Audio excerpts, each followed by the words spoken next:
Monarchs or PERIDOT TV. Yesterday I brought you a story. Some might call it a rumor, but like I do say, there is no smoke without fire. That doesn't mean it is true, and still it could be true because sometimes these things are not just out there for the public to consume. It is like a secret that got leaked out, and that has to do with Osinbajo. As you know, the North is actually moving and they are also strategizing and planning towards 2023. They want to keep being in power, and it's so sad since Nigeria is not a country where we practice the rotational government from one region to the other. It is actually a game of numbers, and aside numbers, it's also has to do with setting indices.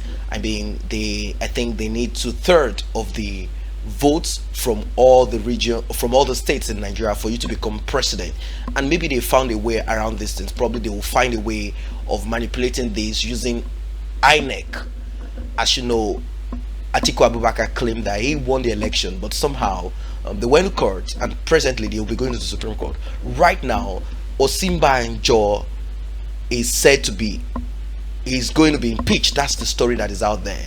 Some top traditional rulers in the southwest are making moves to intervene in the crisis of confidence rocking the presidency, and alleged moves to impeach Vice President Yemi Osinbajo, who was alleged of breaching due process in approving some contracts for agencies under his supervision. And you know what these things are. Right now, Abba Kyari is the chief of staff, and it seems everything has to go through Abba Kyari. There are some other agencies or some kind of association or a group or programs that has been dissolved right now, and they've created a new one and given it to other people. Now I felt that they're actually reducing the job of this man Osinbajo so that he can focus on other things, because there is a constitutional right and job that he needs to do as the vice president. As provided by the constitution, there are certain jobs allocated to him, and sharing trader money and all of those things, I don't think is part of the job. But nevertheless, the story right now is that they are trying to see how they can impeach him and throw him out. Probably they can, or they cannot. I don't really know. So probably they are trying to look for an Hausa person to take over, and if that happens, we know what was going to go down in Nigeria. A lot of Nigerians will now wake up. Probably then that will be the card that will be played by the North that will force the Yoruba people to really sit down, if they are really ready to actually cry for breaking out from Nigeria. Maybe then they will see what the Biafrans are also talking about. That doesn't mean the Biafrans are not so represented. They are also represented in certain parts of the government anyway, although we know that major part of the government is more represented by the people from the north part of Nigeria.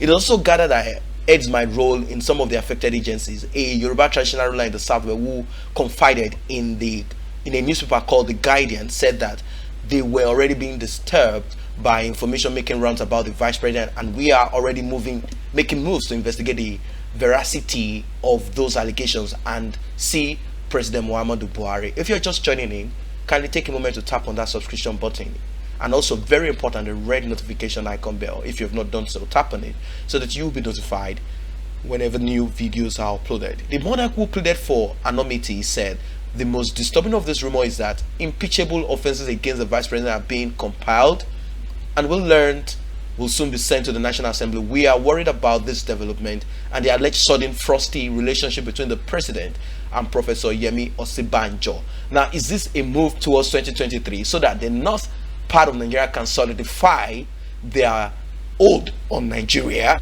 or is this just rumors? Whatever it is, we are going to see the development. I'm going to keep you guys posted on this. He went further to say we cannot fold our hands and do nothing. This is politics, and nothing is impossible. It was also gathered that infringements by agencies under him have been compiled and sent to the Economic and Financial Crimes Commission (EFCC) and Independent Corrupt Practice and Other Related Offences Commission (ICPC). Although Osinbajo has not come out to say anything, has not tweeted on this, probably he's trying to keep this on the wraps. He is also probably meeting with some other people to discuss this and see the best way forward. And like I said before, if this should happen, I think Nigeria will actually break apart. I think the Yorubas that are actually feeling a bit comfortable with the system right now might not want to, and that would be a very I don't think that would be the right card. That would be a very bad card played by the north of Nigeria.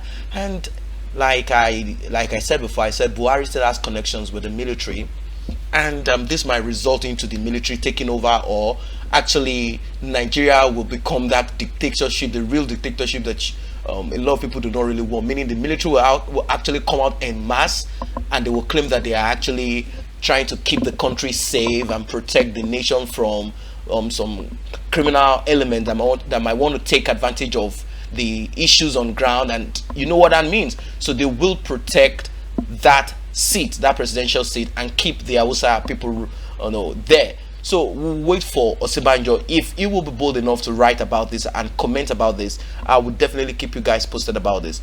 So they said that they cannot keep their hands folded. This is politics, and from the story that they have out there, certain documentations and files are being pushed to the EFCC and ICPC to investigate contracts that they claim that Osinbajo actually awarded out without due process. What is this due process? Probably they felt that it did not go through Abba Kyari or some other people right there.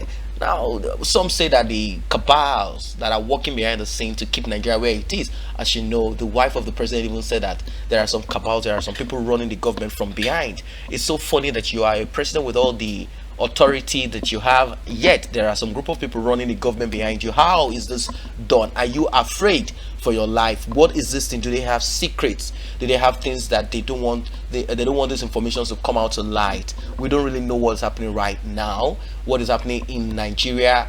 If, like I said, this might be the last card, this might be the last straw that will break the camel's back, and Nigeria will end up breaking apart, and we will have nothing called Nigeria again. Although it's not going to be easy, because like I said, they will push the military into this, and of course they have some dogs in other agencies that they might push into this to try to hold things down the way it is. And definitely we'll have some saboteurs among the Yorubas too, and among the Igbos too, that might want the system to remain like this because they steal easily from this system. So we'll see how this thing turns out to be.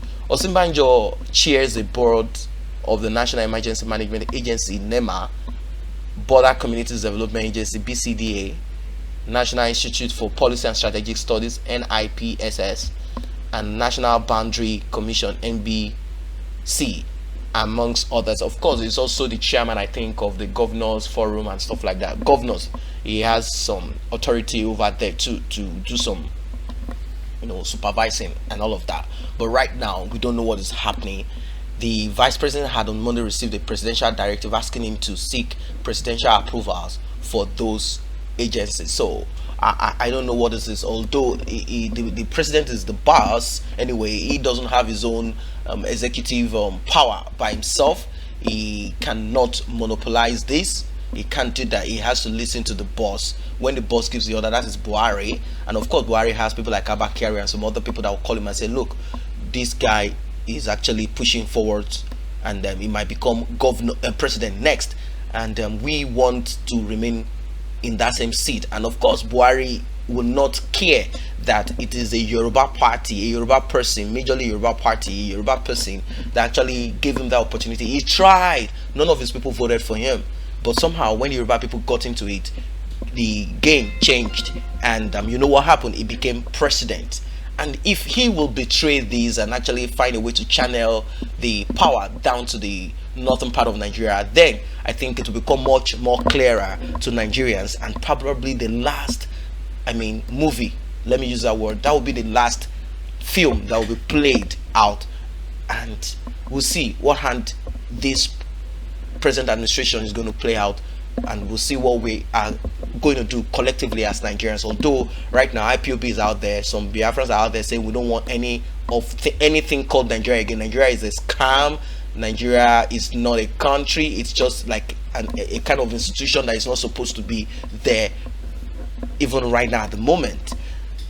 The memo did not state, the memo that was sent to the vice president did not state reasons for the new development. They just said that he should seek presidential approvals for those agencies. For whatever he does now, he has to seek presidential approval. So that means they are trying to cut off the power that he thinks he had But unfortunately, Abba Kyari is the person that all things have to go through. Abba Kyari is an Hausa person. So this is a serious issue. These are terrible times now, where the president cannot work with a vice, and he has to work with an Hausa person. So it's like the president is like a tribalistic person, and also he has some issues with religion inside of him. So it's a terrible thing. The memo did not state the reasons, like I said, but a presidency source who pleaded for anonymity described the information about the alleged crisis rocking the presidency and moves to remove the vice president as baseless allegations and outright lies. This is not true. It is baseless, but please don't mention my name at all. We'll see how this thing turns out to be. May I remind you to kindly tap on that subscription button if you have not done so, and also the red notification icon bell. Tap on it so that you will be notified whenever new videos are uploaded. Thanks for stopping by.